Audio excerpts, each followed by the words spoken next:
pienso que es mejor formar y explicar y ahí el copy que se adapte que no decir, toma, esto es lo que tienes que hacer y te adaptas. Pero en el momento en el que tú te pones a documentar de lo que vas a hablar, dices, es que a este contenido le falta esto. No hace falta todo eso realmente.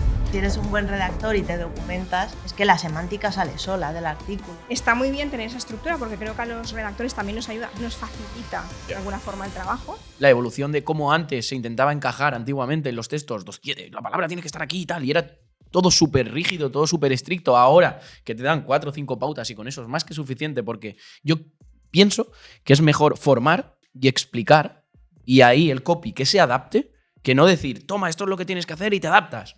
No, esto antiguamente pues se haría y era muchísimo más rígido, pero ahora creo que no hace falta todo eso realmente. Creo que Google se ha vuelto más inteligente, que sí que es cierto que yo te puedo dar un recurso, ¿vale?, de palabras, un recurso de conocimientos, un recurso de entidad, un recurso de muchas cosas, y a partir de ahí tú tienes tu creatividad.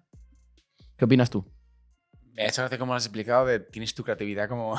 Claro, a partir de ahí creas. Sí, ¿Sabes? sí. Pero es innegable, ¿no? Que antes era muchísimo, vamos, más estricto todo, ¿no? Yo creo Pregunto, no lo sé. Hombre, tenías hasta el número de palabras Por eso. definido. No te pases de 150 palabras o tal.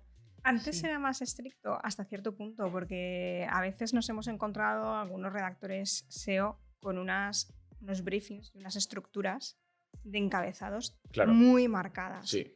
Que las tienes que respetar porque hay unos profesionales antes que han hecho un estudio, evidentemente, y saben tal.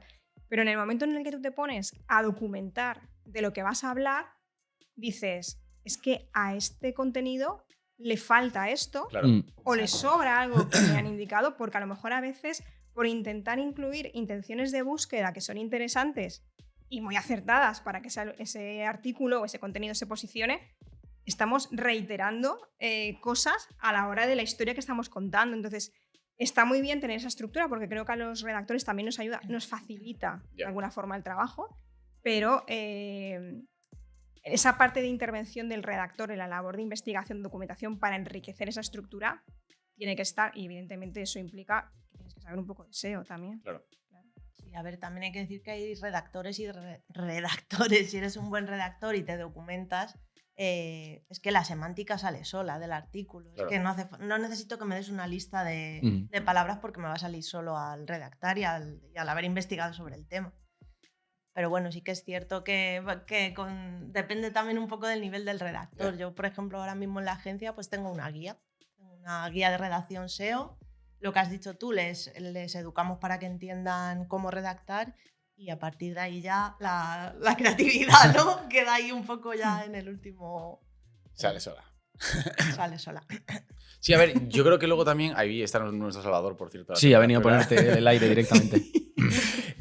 A ver, yo luego también creo que, o sea, en verdad, lo típico de mandar plantilla con encabezados y con H2s y tal, yo, por ejemplo, nunca lo he hecho. También es por el binomio pereza, pero versus cómo funciona Google. O sea, al final, tú con más o menos dar 3 o 4 palabras... O sea, yo lo único, por ejemplo, que me gusta ser estricto a la hora de redactar el contenido es con el title. O sea, en plan es con el title. Lo único que quiero que siempre sea como igual lo marco yo en plan con las pautas.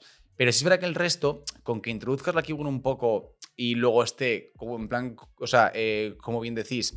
Si se hace un buen research, vas a meter mucha semántica relativa a lo que vas a, en plan, a lo que vas a hacer, ¿no? Si hablas sobre seguros de coche, o sea, yo veo mejor que esto no se solía hacer. Lo típico era, le mandas como, en plan, como H2, seguros de coche, precio. Como otro H2, mejor seguro de coche. Y en verdad eso es una mierda, porque ya suponiendo que el SEO haya hecho bien el keyword research y que tengan que ir a esas keywords, o sea, que haya hecho bien Eso ya no funciona así. en plan el keyword clustering, es más interesante que tú le metas semántica de en plan de cotizadores, seguro de responsabilidad civil, que son cosas que creo que desde copy salen solamente por buscar qué es un seguro y demás, va a meter mucha semántica 100%. que Google interpreta más que nosotros en plan, o sea, en plan como SEO, marcando eso tan estricto que igual hace que no se introduzca ese tipo de palabras clave que están súper relacionadas y que ayuda con un information gap. Yo creo que más que cuando hacemos plantillas, definir exactamente qué es el H2, qué tal, qué no, o sea, cómo tiene que ser exactamente, es más dar pautas. Rollo, aquí en esta parte, en la introducción del texto, me gustaría que se incidiera en tal, como unas instrucciones, pero simplemente a modo de recomendación en base al estilo de redacción, a la estructura que tiene que tener. Aquí, por ejemplo, es necesario que se compare esto con esto porque tal, porque... Pero no estricto rollo, esto es lo que tienes que poner, esto es lo que tienes que poner, aquí Claro. dentro de este párrafo tienes que meter esto, esto y esto. No, espérate, ¿esto qué es? Claro, un poco definir el hilo conductor. Eso Claro. es, Sí, eso unas es. pautas que en el fondo Claro. sí que te ayudan. Y también depende ser más o menos detallado, entiendo, pues el nivel, como habéis dicho, de la persona que va a escribir, ¿no? En este caso, el nivel de SEO, en este caso. Sí.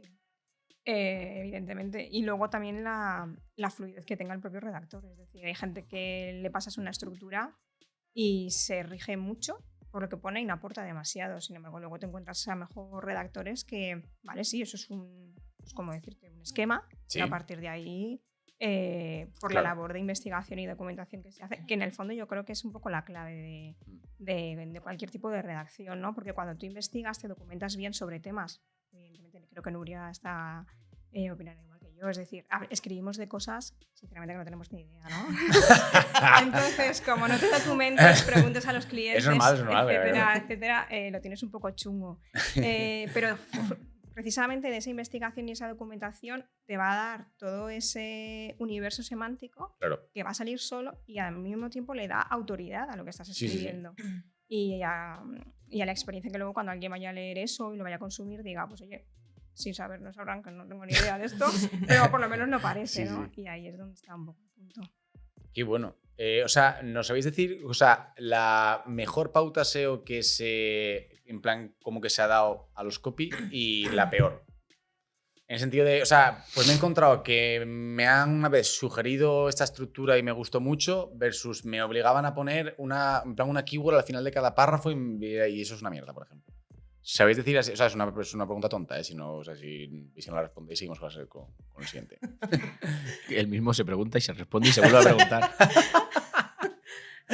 Es un poco lo que ha dicho Luis. Antes, yo creo personalmente que antes te venían órdenes más...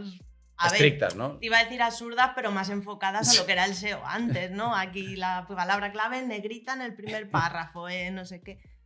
Ahora ya no es, creo yo, que no es tan Sí, hay estricto. mucha más flexibilidad. Pero sí, obviamente ha habido órdenes, cara a las recuerdas y dices, madre mía.